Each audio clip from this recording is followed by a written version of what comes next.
সংশোধনের এই ধারাটা অত্যন্ত গুরুত্বপূর্ণ। যখন সংসদে কোনো বিল পাস করা হয়,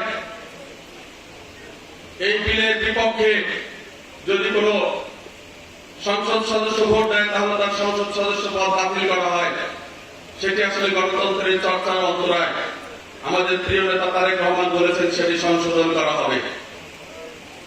নির্বাচন কমিশন ও নির্বাচন ব্যবস্থার সংস্কার এবং সংশ্লিষ্ট আইন ও বিধি সংশোধন করা হবে। স্বচ্ছতা নিশ্চিতকরণে সকল রাষ্ট্রীয় সাংবিধানিক ও সংবিধিবদ্ধ প্রতিষ্ঠানের পুনর্গঠন ও শক্তিশালীকরণ করা হবে। বর্তমান বিচার ব্যবস্থা সংস্কারের জন্য judicial commission, supreme judicial council পুনঃপ্রবর্তন ও সংবিধানের আলোকে বিচারপতি নিয়োগের আইন প্রণয়ন করা হবে। কর্মমুখী ও জনকল্যাণমূলক প্রশাসন প্রতিষ্ঠার লক্ষ্যে প্রশাসনিক সংস্কার কমিশন গঠন করা হবে। মিডিয়া কমিশন গঠন করে তথ্য ও মত প্রকাশের স্বাধীনতা নিশ্চিত করা হবে। দুর্নীতি প্রতিরোধে দৃশ্যমান কার্যকর ব্যবস্থা গ্রহণ ও ন্যায়পাল নিয়োগ করা হবে। সর্বস্তরে আইনের শাসন ও মানবাধিকার প্রতিষ্ঠা করা হবে।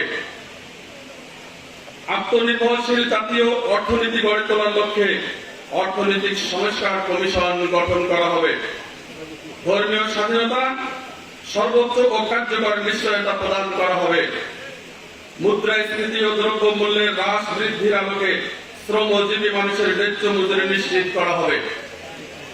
প্রাকৃতিক সম্পদ আহরণ ও নবায়নযোগ্য ও মিশ্র জ্বালানি ব্যবহারের অগ্রাধিকার দিয়ে বিদ্যুৎ ও জ্বালানি খনিজ খাত আধুনিকায়ন করা হবে। জাতীয় স্বার্থের অগ্রাধিকার নিশ্চিত করে বৈদেশিক সম্পর্ক উন্নয়ন করা হবে। প্রতিরক্ষা বাহিনীর অধিকতর আধুনিকায়ন ও সক্ষমতা বৃদ্ধি এবং সকল বিতর্কের ঊর্ধ্বে রাখা হবে। প্রশাসন ও সেবা বিকেন্দ্রীকরণের লক্ষ্যে স্থানীয় সরকার প্রতিষ্ঠানগুলি স্বশাসিত ও ক্ষমতাবান করা হবে। শহীদ মুক্তিযোদ্ধাদের রাষ্ট্রীয় মর্যাদা ও স্বীকৃতি প্রদান করা হবে।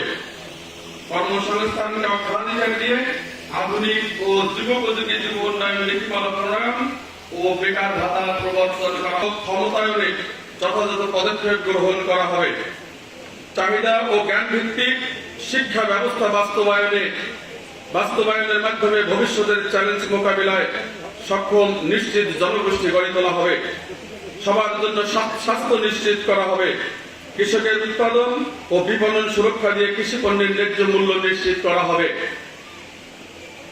সড়ক, রেল, নৌপথের আধুনিকায়ন ও বহুমাত্রিক যোগাযোগ ব্যবস্থা প্রতিষ্ঠা করা হবে।